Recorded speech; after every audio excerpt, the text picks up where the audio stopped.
Lili Nunes, sexóloga, está aqui para conversarmos a respeito de perdoar o imperdoável.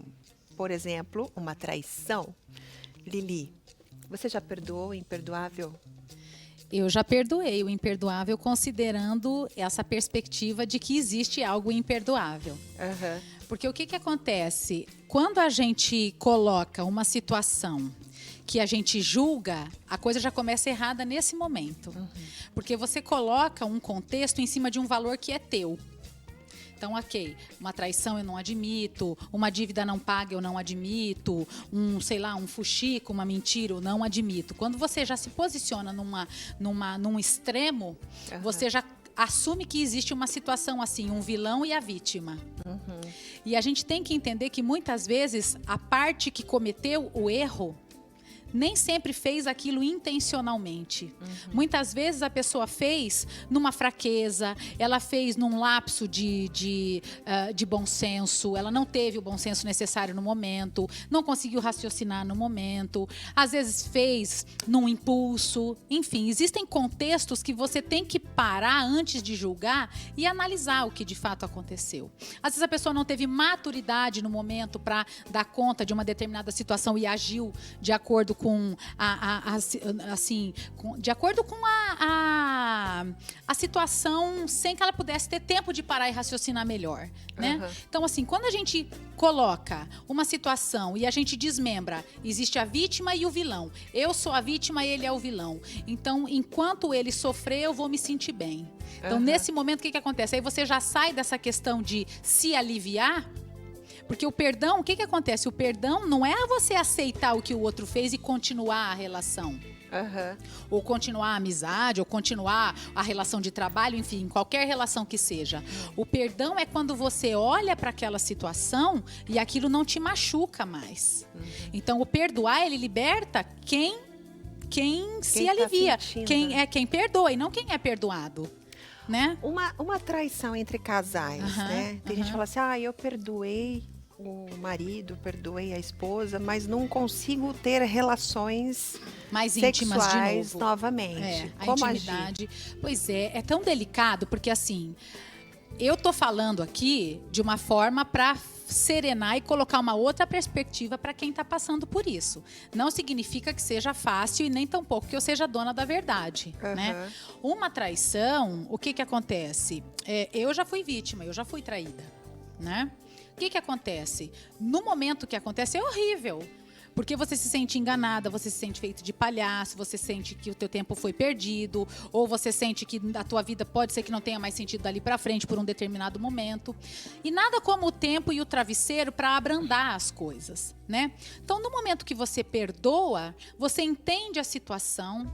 Muitas vezes a gente até entende a nossa colaboração para aquela situação, porque a gente tem que entender também que às vezes a gente é corresponsável. E tem mais profundo ainda. Ninguém que passa pela nossa vida passa à toa. Toda e qualquer situação que a gente vive, mesmo essas, né, esse tipo de situação que a gente se sente extremamente magoado e ferido, sempre existe uma lição, algum recado que a vida quer te passar naquele momento. Por exemplo, tem homens e também algumas mulheres Sim. que falam assim, eu traí mesmo porque meu casamento não estava muito bom e fui lá e traí porque ela não me satisfaz ou ele não me satisfaz e eu fui atrás em busca, a culpa é dela ou a culpa é dele porque deixou chegar nesse ponto. Também tá errado, porque daí você terceiriza a culpa, você livra o teu e joga pro outro. Isso é imaturidade, isso é covardia, isso é irresponsabilidade e inconsequência, não é assim. Eu tô sentindo que meu casamento tá indo ladeira abaixo, segura o pé, puxa o freio de mão, senta, conversa, vai esperar descarrilhar a ladeira abaixo, estourar lá embaixo, com tudo, com família, com filho, com patrimônio, com tudo? Não, tem que sentar e conversar. A hora que você sentir que a tua cabeça já tá trabalhando desse jeitinho meio né, maléfico ali, eu vou fazer, porque o que tá acontecendo? Você tá fazendo chumbo trocado, né? Ele foi o vilão e eu a vítima. Agora eu vou inverter, eu vou ser o vilão e ela a vítima. Quer dizer, você não resolve a situação, você só tapa um buraco fazendo o outro. Acende uma fogueira para apagar a outra. Apaga uma fogueira e acende a outra.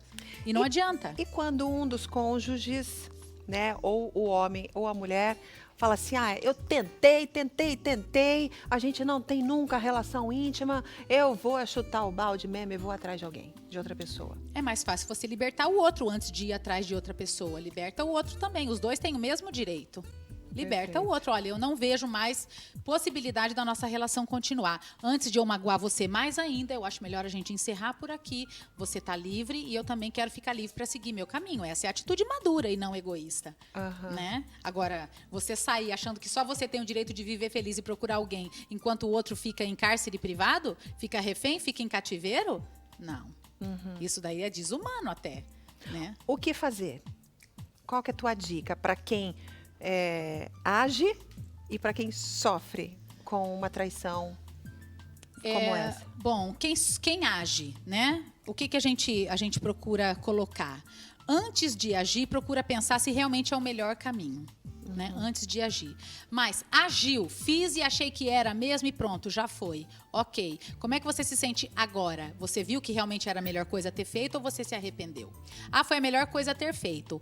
Não me arrependi. Então tá bom, então vai lá e resolve, porque o outro que foi machucado está machucado e tem o mesmo direito de seguir feliz. Eu me arrependi. Então abra o jogo e diga que se arrependeu e tenta resgatar os valores que vocês tinham antes, né? E quem recebeu a traição, quem foi ferido, né? Procura olhar para a situação e ver se você consegue, dentro de você, encontrar energia para fazer aquilo voltar, se o outro se arrependeu. Agora, se o outro não se arrependeu e prefere seguir a vida separado, você não pode obrigar. Ninguém obriga ninguém a gostar de ninguém. Se vocês tinham uma história até agora e agora essa história está sinalizando que ela acabou, é importante você olhar que ele não é, ou ele ou ela, né? Não são as únicas pessoas no mundo, existem outras pessoas e você se o outro não está feliz, você também não está, porque a via é mão dupla. Não existe um feliz, um reluzente de felicidade e o outro lá murchando. Não tem como, né? A via é mão dupla. Então, se ele não está feliz, você certamente também não está. Então, tenta ter serenidade para enxergar isso, nem que você procure um auxílio profissional e tal, para tentar te ajudar a enxergar esse caminho e entender que existem outras possibilidades e a vida é linda, tem que ser vivida da melhor forma possível. E você? Você já perdoou o imperdoável? Porque imperdoável é muito relativo, né? Tem gente que perdoa, tem gente que não. Coloca lá no nosso facebook.com/Tarobá Londrina a sua opinião. O que é que você já perdoou que algumas pessoas acham que é imperdoável? facebook.com/Tarobá Londrina. Daqui a pouco eu leio alguns, tá bom? Lili, muito obrigada. Deus abençoe seu final de semana. Amém, você também. Amém, Lili.